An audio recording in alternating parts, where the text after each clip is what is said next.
ஐயா விஜய் வந்து தொடர்ச்சியாக அதிமுகவை ஊழல் சக்தி எடுத்துக்கிறாரு. ஏங்க அவரு வெளியில வந்து பொது வெளியில் வந்து பார்த்தா தானே தெரியும்.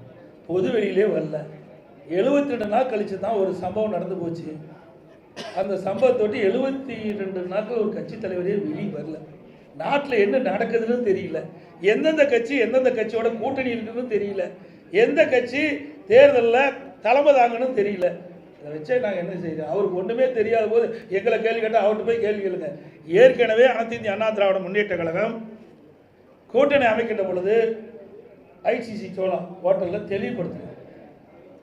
மரியாதைக்குரிய மாண்புமிகு உள்துறை அமைச்சர் திரு அமித்ஷா அவர்கள், நானும் எங்களுடைய மூத்த நிர்வாகிகள் எல்லாம் கலந்து கொண்டு முதல் பேட்டியிலே சொன்னார், அனைத்து இந்திய அண்ணா திராவிட முன்னேற்ற கழகம் தேசிய ஜனநாயக கூட்டணி இரண்டும் இணைந்து புதிய கூட்டணி அமைச்சிருக்குது.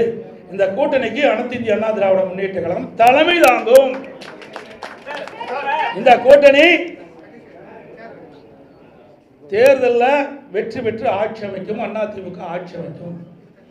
எங்களுடைய கூட்டணியுடைய வேட்பாளர் இபிஎஸ் தெளிவுபடுத்தியாச்சு. முதலமைச்சர் வேட்பாளர் இபிஎஸ்னு. இது அவர் டிவியில் பார்க்கல, தொலைக்காட்சியில் பார்க்கல, பார்க்கறதுக்கு நேரம் இல்லை, மக்களை பார்க்கறதும் இல்லை, தொலைக்காட்சியில் பார்த்து தெரிஞ்சுக்கல, ஒன்றுமே தெரியாததை வச்சு எங்கிட்ட கேள்வி கேட்கணும். தெரிஞ்சிருந்தா பரவாயில்ல. ஒரு கட்சியுடைய தலைவர் எல்லாம் தெரிஞ்சிருக்க வேணும். தெரியாம அறியாம பேசிட்டு இருக்காரு. நாட்டில் நடக்கிற நிலவரம் என்னன்னே தெரியல.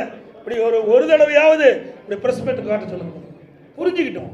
நாட்டில் உங்களை போல் இருக்கிற நிருபர்கள் கேட்கின்ற கேள்விக்கு பதில் சொன்னா தான் வெளியில என்ன நடக்குன்னா அவர் புரிஞ்சுக்கிட்டோம்.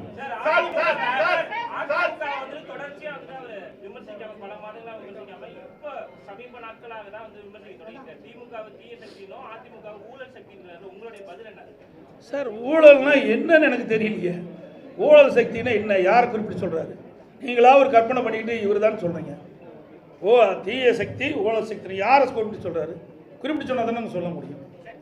எங்களெல்லாம் ஊழல் சொல்றதுக்கு வழியே கிடையாது. மாண்பு அம்மா அவர்களை ஏற்றுக்கிட்டார்.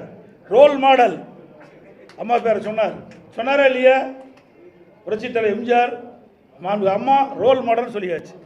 எங்களுடைய அதிமுக ஆட்சி நான் முதலமைச்சராக இருக்கும்போது என் மீது ஊழல் குற்றச்சாட்டு சொல்லி நீதிமன்றம் போய் நீதிமன்றத்தில் நிரபராதின்னு வந்திருக்கிறேன். எப்படி ஊழல் சொல்ல முடியும்? யார் கூட வச்சிருக்கிறாரு? அவர் கூட அதிமுக ஒருத்தர் வெளியில் போய் அந்த யார் உங்களுக்கு சேர்ந்திருக்கான்னு தெரியும், நான் பேர் சொல்ல விரும்பல. தாவகாவில் போய் சேர்ந்திருக்காரு. அவர் ஊழல் குற்றச்சாட்டில் புரிஞ்சு ஜெயிலிருந்து வெளியே வந்தவர். வந்தாரா இல்லையா? அப்போ யாரோட கூட்டணி வச்சிருக்காரு?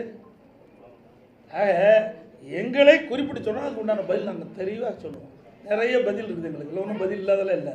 இது பொன்விழா கண்ட கட்சி 31 ஆண்டு காலம் ஆட்சி புரிந்த கட்சி. 31 ஆண்டு காலம் ஆட்சி புரிந்த கட்சிங்க. உடனுக்குடன் செய்திகளை தெரிந்து கொள்ள சன் நியூஸ் பெல் ஐகானை கிளிக் பண்ணுங்க.